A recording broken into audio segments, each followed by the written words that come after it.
हमारा जो विषय है क्रूस पर सब पूरा हुआ। तो सवाल ये था क्या पूरा हुआ, क्योंकि ये पूरा हुआ शब्द निकलते ही क्या क्या घटना घटी है, ऐतिहासिक है, प्रमाणिक है। कई बार हमने देख लिया जब यीशु ने कहा सब पूरा हुआ, ये कोई हार की पुकार नहीं थी बल्कि विजय की घोषणा थी। क्या क्या बातें थी जो पूरी होनी थी।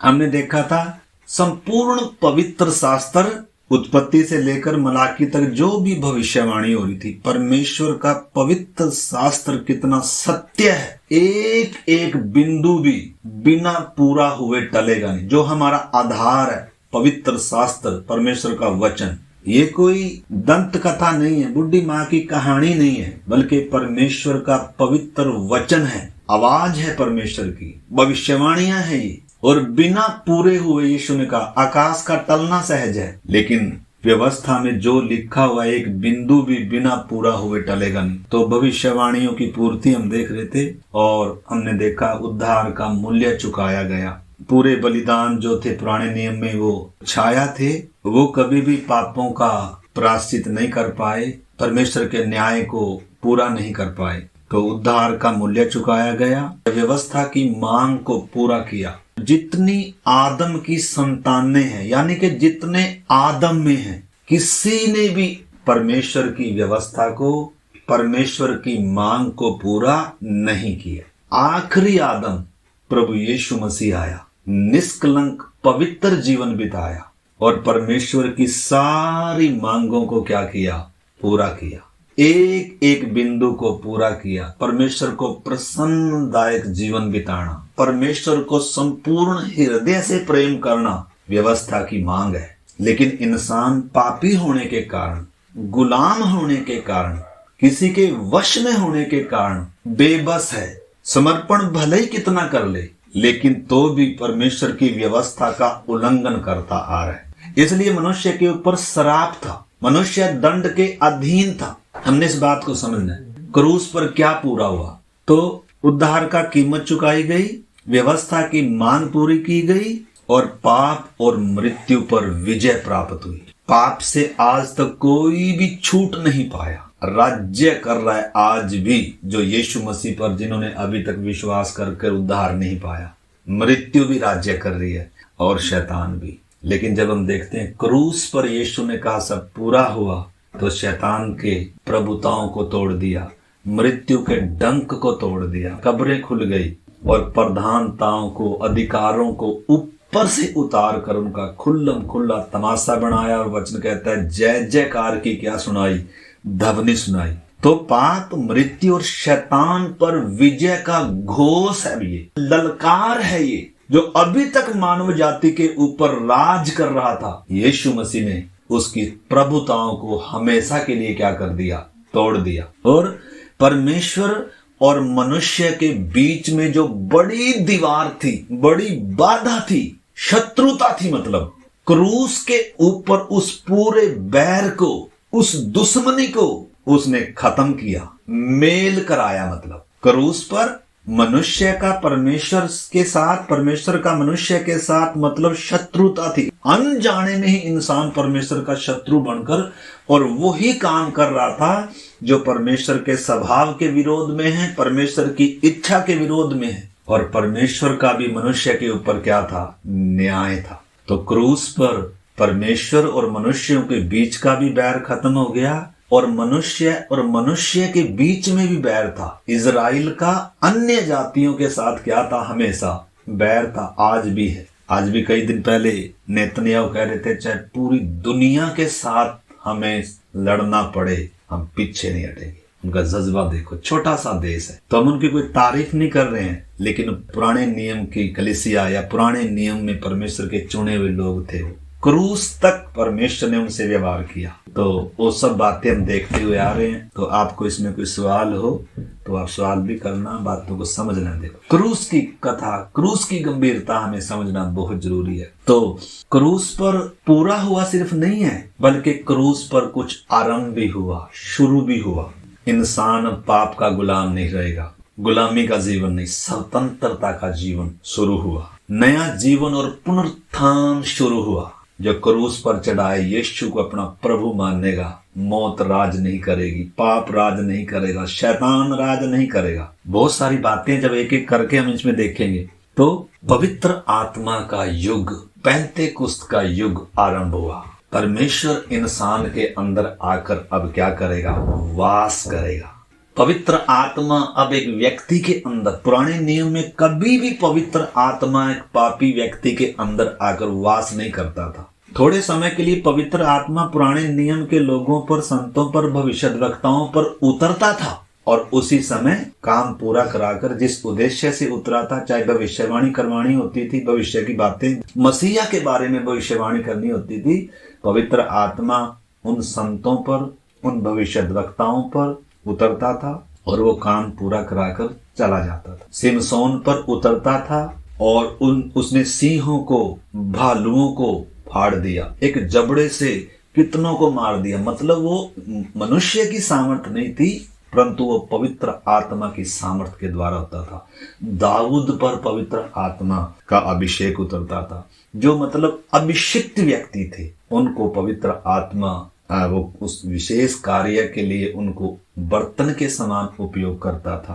परमेश्वर के उद्देश्य की पूर्ति की तरफ इंसान को लेकर जा रहा था। क्रूस की तरफ इंसान को लेकर आना है, छुटकारे की तरफ इंसान को लेकर आना है। परमेश्वर और मनुष्य के बीच में जो शत्रुता है, जो बीच की खाई है, उसकी पूर्ति की तरफ, तो मसीह की तरफ हो। तो इसलिए यीशु ने कहा, व्यवस्था में जो जो मेरे बारे में लिखा है उन सब को मैं पूरा करने के लिए आया हूं। तो कलीसिया का जन्म हुआ और सुसमाचार की शुरुआत हुई। असली सुसमाचार यीशु मसीह के मुर्दों में से जी उठने के बाद आरंभ हुआ। जब यीशु मसीह जब तक क्रूस पर मरे नहीं थे, तब भी यीशु मसीह ने 2-2 चेलों को भेजा था, जाओ नगर नगर में जाओ और बीमारों को ठीक करो, दुष्ट आत्मा को निकालो, मुर्दों को जिलाओ, परमेश्वर का राज्य निकट है कर। और वो जो सुसमाचार था, हमने कई बार देख लिया, वो सुसमाचार संपूर्ण जगत के लिए नहीं था, केवल इजराइल के लिए था। वो कि जिस मसीहा का इंतजार था तुम्हें, वो मसीहा आ चुका है।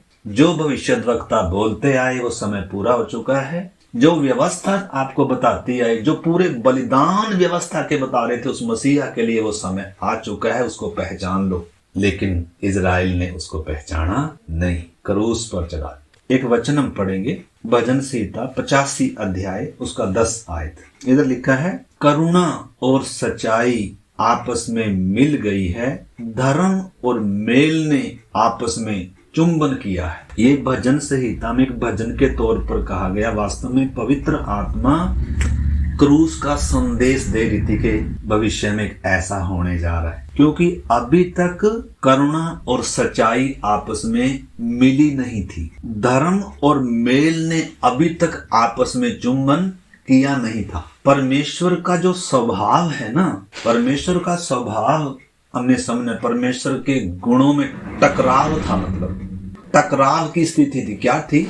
परमेश्वर दयालु परमेश्वर है, अनुग्रहकारी परमेश्वर है, प्रेम करने वाला परमेश्वर है, पापी पर तरस खाता है, दया करता है। इसलिए उत्पत्ति में जब आदम ने पाप किया तो परमेश्वर स्वयं ढूंढ कर आ रहा है और आवाज दे रहा है, प्रेम भरी हो आवाज दे रहे, हे आदम तू कहाँ है, जबकि सब कुछ मालूम है। तो परमेश्वर का स्वभाव है, प्रेमी है, दयालु है, अनुग्रहकारी है, करुणा निधान है। लेकिन उसी समय परमेश्वर न्यायी भी है। पाप की मजदूरी मृत्यु है, क्षमा नहीं कर सकता।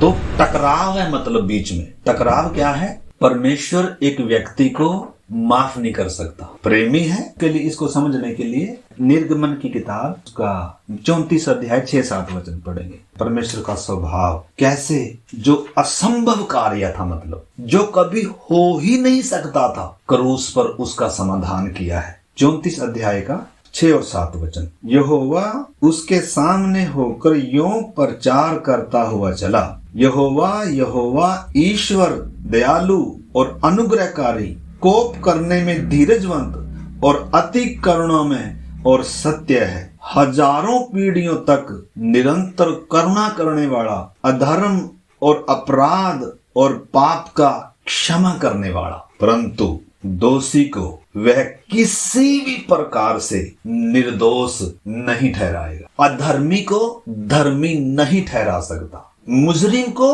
आजाद नहीं कर सकता। तो परमेश्वर का न्याय क्या कहता है? पापी ने मरना है। परमेश्वर की धार्मिकता तभी पूरी होगी। इसलिए यीशु मसीह जब बपतिस्मा लेने के लिए आया तो व्यवस्था हाथ जोड़कर खड़ी थी कि मुझे तेरे हाथ से बपतिस्मा लेना है। जो व्यवस्था सबको दोषी ठहरा रही है, जो व्यवस्था सबको मार रही है, जो व्यवस्था सबके पाप को पकड़ रही है, व्यवस्था क्यों दिया? ताकि इंसान के अंदर जो छुपा हुआ पाप है वो प्रकट हो जाए। इंसान क्या सोच के चल रहा था? मैं सही हूँ, लेकिन व्यवस्था ने आईना दिखा दिया। परमेश्वर के दंड के अधीन है, न्याय के अधीन है, पाप की मजदूरी मौत है। हमने समझना है, अगर व्यवस्था नहीं होती, अगर ये प्रकाश नहीं होता तो इंसान को कभी पापी है कर कर इसको एहसास ही नहीं था। अगर व्यवस्था नहीं कहती लालच मत कर तो इसको तो लालच का पता ही नहीं चलना था। अगर व्यवस्था नहीं कहती सबसे बढ़कर परमेश्वर को प्यार करना तो इसको तो इस बात का एहसास ही नहीं होना था। इसलिए इससे पहले कि क्रूस आए उससे पहले व्यवस्था आ रही है। व्यवस्था इंसान को होश में लाएगी। व्यवस्था इंसान के अंदर छुपे हुए उस रोग को, उस बीमारी को, उस शत्रु को जो अंदर छिपा बैठा है, जिसने सारी बर्बादी करी, जिसने इंसान को मार दिया, जिसने इंसान को बिगाड़ दिया, जिसने पवित्र परमेश्वर के विरोध में इंसान को करके रखा हुआ है, मार कर रखा हुआ है, नशे में डालकर रखा हुआ है और शरीर की बातों पर मन लगाकर रखा हुआ है। इसलिए परमेश्वर ने व्यवस्था दिया। तभी हमें पता चलेगा व्यवस्था की मांग क्या थी, क्या था जो पूरा होना था, क्या था जो आदम नहीं कर पाया। एक आदम के द्वारा पाप जगत में आया और पाप के द्वारा मौत आई और मौत सब मनुष्यों में इस रीति से क्या हो गई? फैल गई। तो सब दंड के अधीन है। तो परमेश्वर अब पापी को बचाना भी है और पाप को सजा भी देनी है। इसका समाधान कहाँ हो? क्या करे परमेश्वर? सोचिए जरा, ये असंभव है। मतलब ये कभी हो ही नहीं सकता कि पापी व्यक्ति पवित्र परमेश्वर से मेल कर ले, परमेश्वर के दंड से बच जाए, शैतान से छुटकारा पा जाए, पाप से छुटकारा पा जाए, मौत से छुटकारा पा जाए। असंभव है, हो ही नहीं सकता। ये कैसे होगा? उत्पत्ति में कहा था स्त्री का वंश आएगा, शैतान के सिर को कुचलेगा, सर्प उसकी एड़ी को डसेगा। क्रूस का संदेश, सच्चा सुसमाचार सबसे पहले परमेश्वर ने आदम को बताया। तूने व्यवस्था तोड़ी है और जितने तेरे द्वारा पैदा होंगे सब व्यवस्था तोड़ेंगे। इसलिए जितने भी आदम में हैं इस समय सब दंड के अधीन हैं। दो पेड़ हम दिखाते हैं, एक जंगली जैतून है, एक उत्तम जलपाई है। जंगली जैतून में जो भी डाली अभी तक लगी हुई है वो धर्मी नहीं है, परमेश्वर का उससे कोई संबंध नहीं है। उधर शैतान का राज्य है, उधर पाप राज कर रहा है, उधर मौत राज कर रही है। तो सबसे पहले परमेश्वर उस जंगली जैतून पर पवित्र आत्मा मंडलाते हुए क्रूस के संदेश के द्वारा एक व्यक्ति के विवेक में काम कर रहा है, ताकि उस व्यक्ति के विवेक में मालूम चले मैं पापी व्यक्ति हूँ। पवित्र आत्मा से कायल कर रहा है, परमेश्वर का सत्य वचन उसकी आंखें खोल रहा है और परमेश्वर के न्याय के अधीन हूं मैं, दंड के अधीन हूं। जब उसको समझ में आ रही है फिर वो ये नहीं देखता। आपको मालूम है, जब एक व्यक्ति को अपने अंदर की दोनों किडनियां फेल होगी या बहुत सारा कुछ रोग है, जब ये मालूम हो जाता है ना, नींद नहीं आएगी, कहीं सुबह तक मर ना जाऊं, डॉक्टर के पास भागता है। इसलिए यीशु ने कहा वैद्य की जरूरत किसे नहीं है, जो भले चंगे हैं।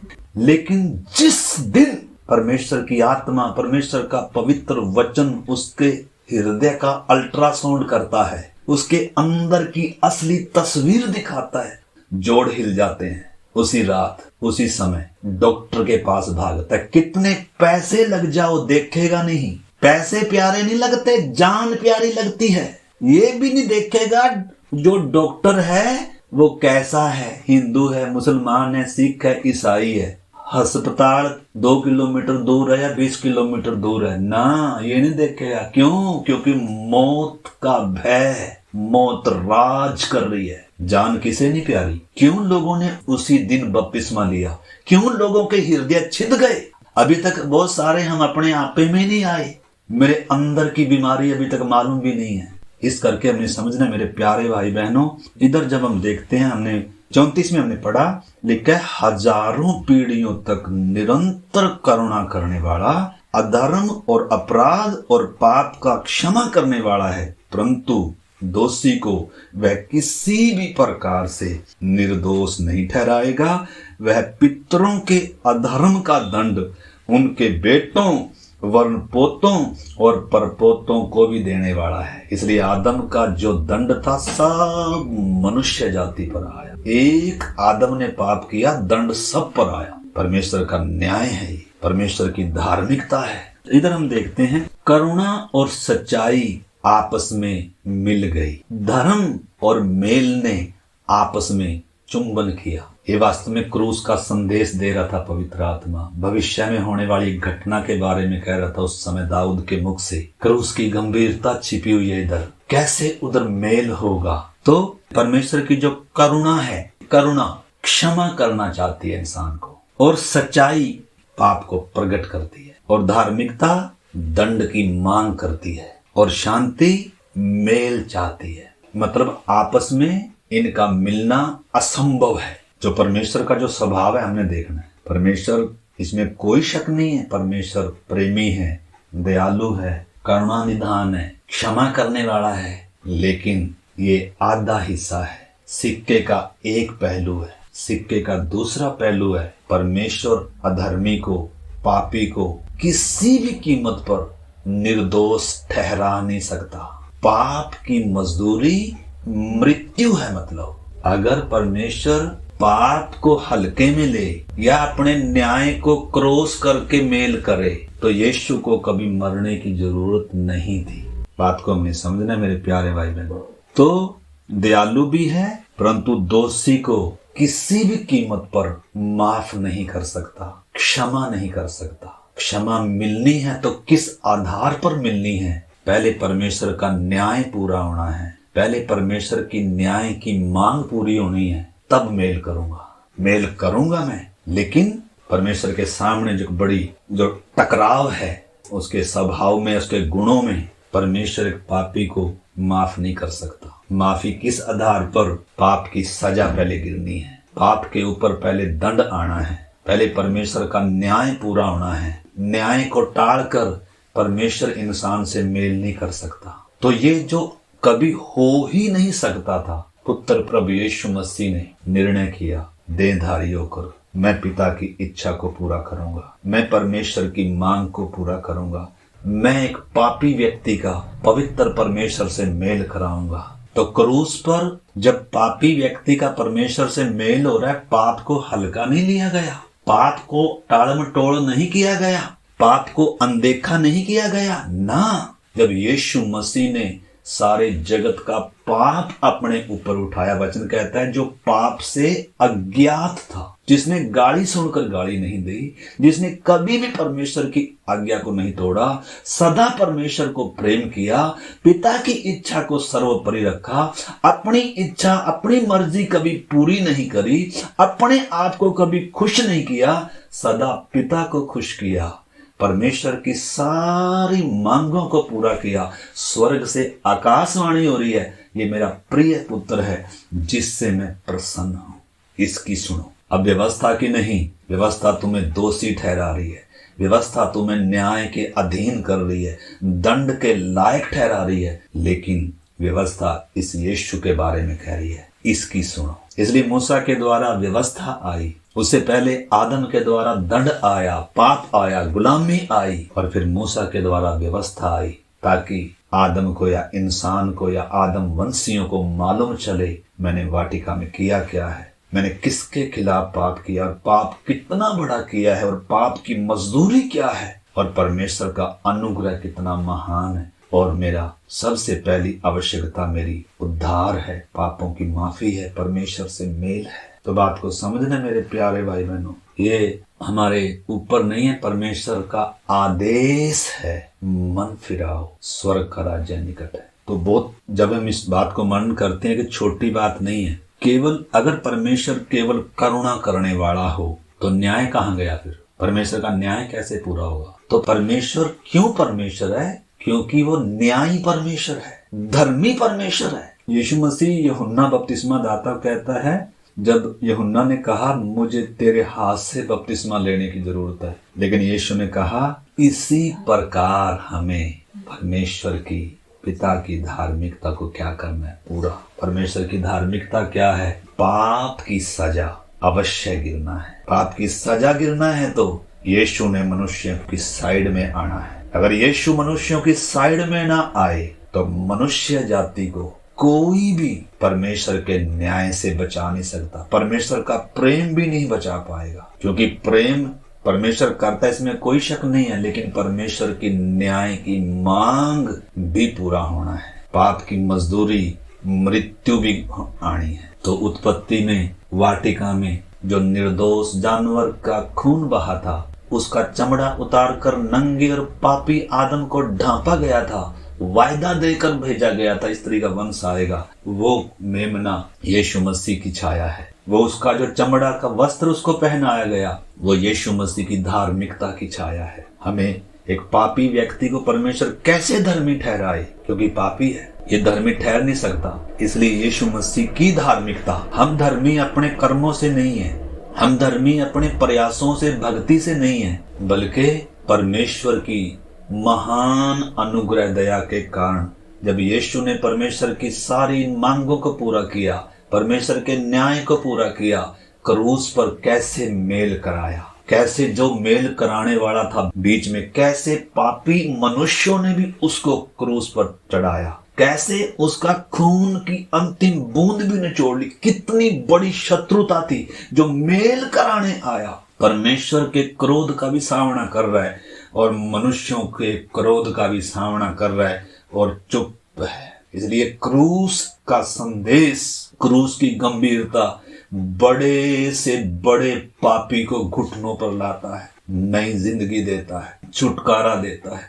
इस करके हमने इस बात को, क्रूस की गंभीरता को समझना है। इसलिए प्रभु ने बात कहा, प्रभु भोज का वो प्याला है, जो प्रभु भोज की वो रोटी और मेज पर हम सब ने शामिल होना। प्रभु ने कहा जो मेरा मांस नहीं खाता उसमें जीवन नहीं है। प्रभु भोज हमारी चॉइस नहीं है, आदेश है परमेश्वर का, आज्ञा है। बपतिस्मा परमेश्वर की आज्ञा है। क्या मैं परमेश्वर की आज्ञा का पालन किया है? अगर आज्ञाकारिता आनी है तो क्रूस को समझना होगा, क्रूस के निकट आना होगा। और जब पवित्र आत्मा, परमेश्वर का पवित्र वचन, व्यवस्था अंदर की उस पूरी बातों को प्रकट करके दिखाएगा, तब एक व्यक्ति अपने गुनाहों को मानता। जिसने कभी अपने गुनाहों को नहीं माना, जो नशे में था, क्रूस के पास आकर उसका नशा उतरता है, छाती पीटने लगता है, परमेश्वर मुझ पर। उसको फिर ये नहीं दिखता संसार क्या कहेगा।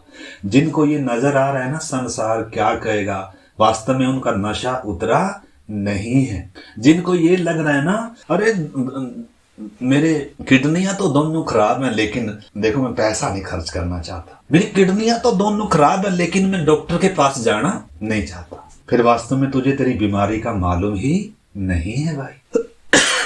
तो इस करके मेरे प्यारे भाई बहन, क्रूस पर क्या पूरा हुआ, बहुत बड़ा विषय है ये। पूरी बाइबल आपको समझनी पड़ेगी इसके लिए। पुराना नियम, कितने निर्दोष जानवरों का लहू बहा, लेकिन कभी भी बीच की दीवार गिरी नहीं थी। परमेश्वर का न्याय अभी तक संतुष्ट नहीं हुआ था। परमेश्वर का क्रोध अभी तक शांत नहीं हुआ था। परमेश्वर अनदेखा करते हुए, इसलिए प्रेरितों के काम 17 अध्याय में लिखा है, परमेश्वर ने अज्ञानता के समयों पर ध्यान नहीं किया, आनाकानी करता रहा। परमेश्वर बार बार तरस खाता रहा, अवसर देता रहा। बलिदान लेकर आते थे लोग, अपने पापों को मानते थे। प्रभु क्रूस को देखते हुए अपने पुत्र को, बलिदान को उस बलिदान में देखता था, और इंसान को तात्कालिक तौर पर उसके पाप ढांप दिए जाते थे। लेकिन इंसान का कभी पाप से छुटकारा नहीं हुआ था, कभी परमेश्वर से मेल नहीं हुआ था, कभी नया जन्म नहीं हुआ था, कभी परमेश्वर इसके अंदर आकर वास करने के लायक इंसान बना नहीं था। इंसान के अंदर पाप था, बुराई थी,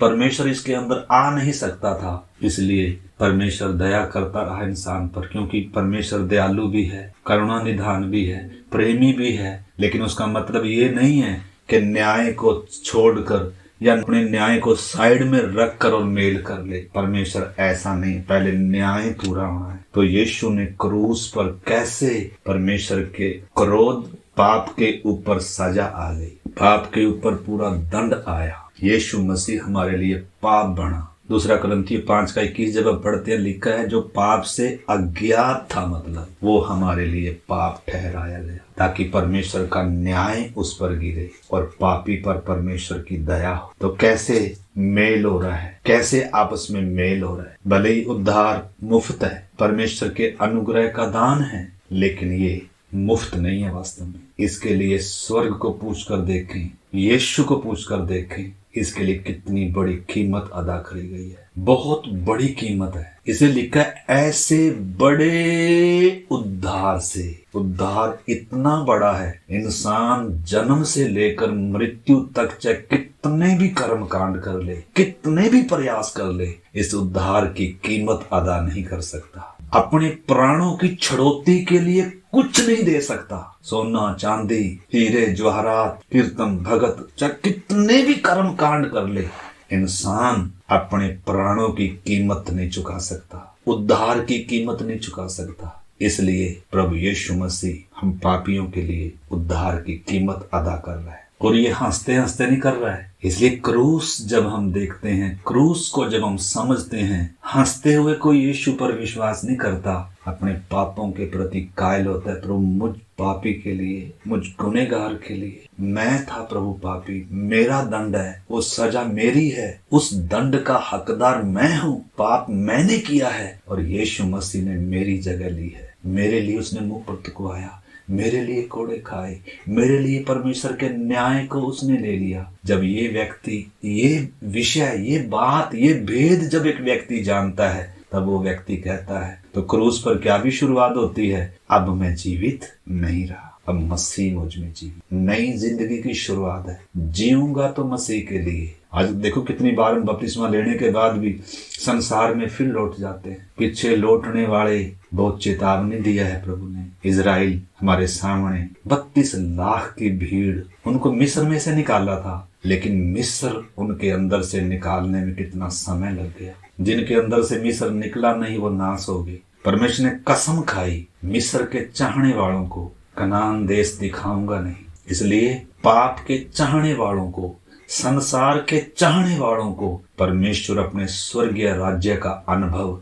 चखाएगा नहीं। नया जन्म आना है, अपने पापी होने का एहसास करना मात्र नहीं है, पापों से मन फिराना है, पश्चाताप करना है, छाती पीट पीट कर परमेश्वर के सामने क्या करना, मुझ पापी पर प्रभु तरस खा। संसार नहीं दिखेगा उसको, फिर आदर इज्जत नहीं दिखेगा उसको, फिर मौत जब सामने खड़ी है फिर कोई आदर इज्जत नहीं किसी का दिखता है। परमेश्वर का जब न्याय इंसान को दिखेगा ना, इसलिए परमेश्वर का न्याय में नरक है, परमेश्वर के अनुग्रह और प्रेम में स्वर्ग है। परमेश्वर कभी बदल नहीं सकता। अगर परमेश्वर न्यायी ना हो तो नरक नहीं हो। इसलिए आइए हम प्रार्थना करें मेरे प्यारे भाई बहन, अपने जीवनों को जांचें। साल के अंतिम दिनों में, अंतिम महीने के अंतिम दिनों में हम आए हैं। आइए अपने जीवन को जांचें। परमेश्वर के साथ मेरा संबंध कैसा है, मेरा प्रेम कैसा है, मेरा रिश्ता कैसा है। क्या अब भी कोई पर्दा है बीच में? क्या अब भी परमेश्वर से बढ़कर मुझे किसी चीज से, किसी वस्तु से, किसी संबंध से, अपने आप से प्यार है? आज्ञा है, व्यवस्था की मांग है। हम व्यवस्था की मांग कैसे पूरा करते हैं? परमेश्वर को प्रेम करके, पवित्र आत्मा के अनुसार चलकर, परमेश्वर को प्रसन्न कर हम परमेश्वर की व्यवस्था को, नए नियम की व्यवस्था को, आत्मा की व्यवस्था को हम पूरा करते हैं। इसलिए आइए हम प्रार्थना करें। अगर कुछ समझ में आया है तो प्रार्थना करें, नहीं समझ में आया तो भी प्रार्थना करें। प्रभु इस बड़े भेद को पहचानने में मेरी बुद्धि खोल दे, मेरी समझ खोल दे। यीशु ने मेरे प्यारे भाई बहनों चेतावनी दिया, लूत की पत्नी को स्मरण रखो, जो पीछे मुड़कर संसार में जाते हैं, जिन्होंने अपना जीवन, अपना बदन वेदी पर रखने के बाद भी, अपना जीवन यीशु को देने के बाद भी, बपतिस्मा लेने के बाद भी उनको संसार प्रिय लगता है। वचन कहता है ये व्यभिचार है, परमेश्वर से शत्रुता है। अपने पापों को हमने पहचानना, मानना है, यीशु के क्रूस के पास आना है। प्रभु मुझे मेरे पापों से, गलतियों से क्षमा कर दे, शुद्ध कर दे, लहू से धो दे, तेरे प्रेम से भर, तेरी उपस्थिति से भर। प्रभु पीछे मुड़कर कभी न देखो खुदा, हल पर हाथ रखकर पीछे मुड़कर देखने वाला, यीशु कहते हैं मेरे राज्य की लायक नहीं है। उन इजरायलियों को स्मरण करो जो 32 लाख की भीड़, बड़ी भीड़ जंगल में भटकती रही। क्यों भटकती रही? क्योंकि इनके मन में मिस्र बसा था। मिस्र के खीरे खरबूजे इनके अंदर याद आ रहे थे, ये बुड़बुड़ा रहे थे, इनके अंदर अविश्वास था, ये आगे नहीं देख रहे थे। इन्होंने परमेश्वर की सामर्थ पर भरोसा या विश्वास नहीं किया। इन्होंने संपूर्ण मन से परमेश्वर को नहीं चाहा। वचन में लिखा है, उन्होंने परमेश्वर को ना चाहा। परमेश्वर ने इंसान को चाहा, लेकिन इंसान की चाहत पाप है, संसार है, अपनी इच्छा है, अपनी अभिलाषाएं हैं, अपने स्टेटस हैं। आइए हम अपने अपने जीवन को जांचें, अपने पापों को मानने सिर्फ नहीं, पापों से मन फिराएं, खमीर हटाएं, अपने मोबाइल से खमीर हटाएं, अपने जीवन से खमीर हटाएं। एक मेरी रोटी के साथ ही उस भुंजे हुए मांस को, उस मेमने को हम खा सकते हैं। आइए हम इन दिनों अपने जीवनों को तैयार करें, जागृत हो जाएं। आदेश है, आज्ञा है, आज्ञा का पालन करना अति अनिवार्य है। प्यारे प्रभु, इन पवित्र वचनों के लिए हम आपको धन्यवाद करते हैं। आपके उस महान उद्धार के कार्य को, आपके क्रूस की उस गंभीरता को, पाप की भयानकता को, परमेश्वर के न्याय की गंभीरता को, आपके प्रेम और अनुग्रह की उस कीमत को प्रभु हमें पहचानने में सबकी मदद कर आपके हाथ में सौंपते हैं। सारा आदर महिमा आपको देते हुए प्रार्थना को यीशु मसीह के नाम से मांगते हैं।